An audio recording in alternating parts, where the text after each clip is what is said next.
Yeah, let me tell you what, today is a bumper show as I'm about to be joined by my first podcast guest. He's an actor and musician turned singer-songwriter who's travelled the world performing for the Royal Caribbean Cruises, most recently on board Harmony of the Seas, where he played Sonny in the musical Grease. Please join me in welcoming Darnel Parkinson. Hello, how's it going? Oh, hey, yeah, going good, thanks. Yeah, how are you doing?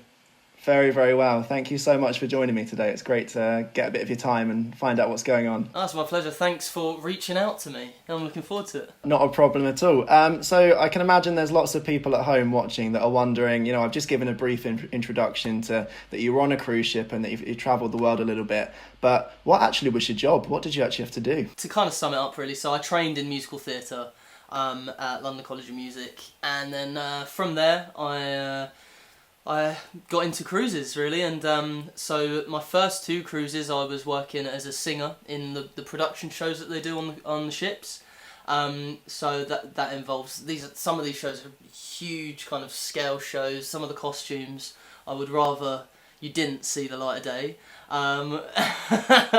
But and then my latest ship with Royal, that was my first ship where I was in a musical, and obviously I was doing Grease, which is one of my favourite shows, and it's one of the shows that actually got me into, loving musicals in the first place. So yeah, that was my job. I was performing in musicals, doing Grease, and we had another show as well, called Columbus, which was written for that ship specifically.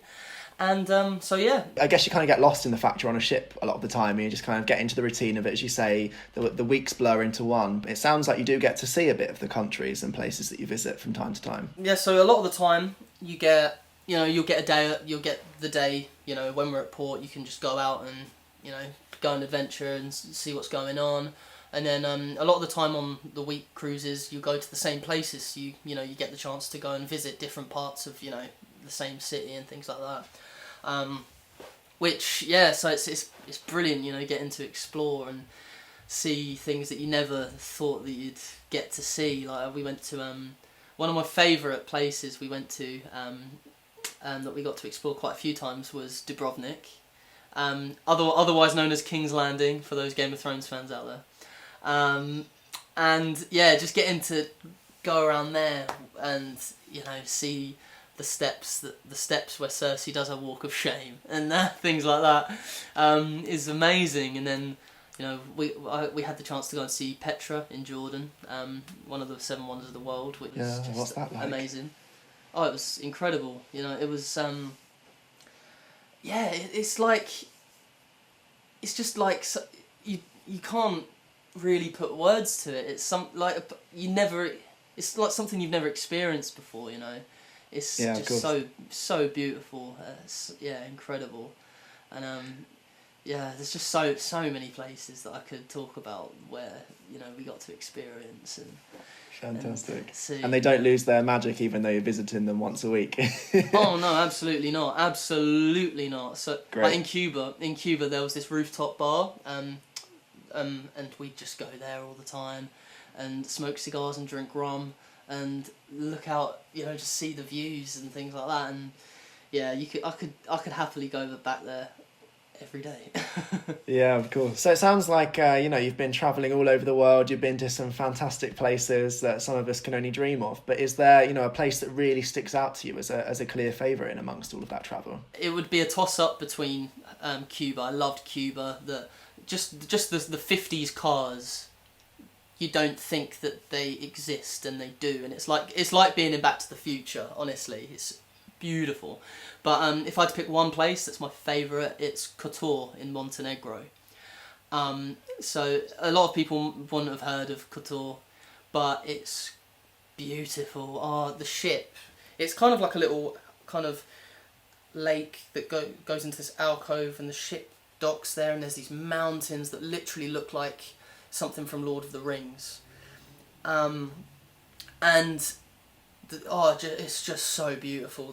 For me, it's just because the mountains are so beautiful, and I hiked up them with a friend, and the views were just beautiful. So, and there's the mountains are kind of like nestle in this old town, which is Kotor, So yeah, if you ever get the chance to go to Montenegro, go to Kotor, because it's gorgeous. There was one time when we did a 28-day cruise or something mad like that. It was a month, because we crossed from like Florida all the way through Central America and through the Panama Canal round to LA. But you mentioned going through the Panama Canal. That must have been quite an experience in itself. What's it like travelling along such an iconic stretch of water? Honestly, it was so beautiful. It was we knew that we were going to go through there and didn't really know what to kind of expect. You think of just a canal. And a couple years before, I'd been through the Suez Canal, which was awesome, but it's kind of just desert everywhere, so there's not necessarily much to see. Right. But it was beautiful. But Panama Canal was it was just rainforest.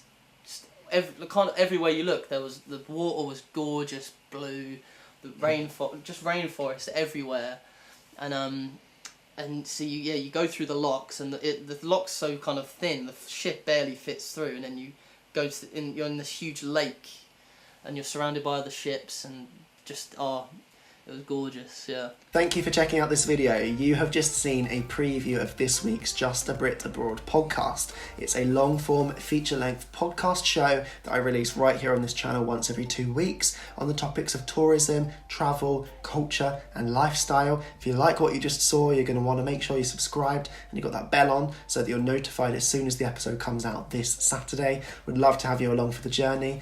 But as I say, thank you for checking this out, and I'll see you then. Bye, guys.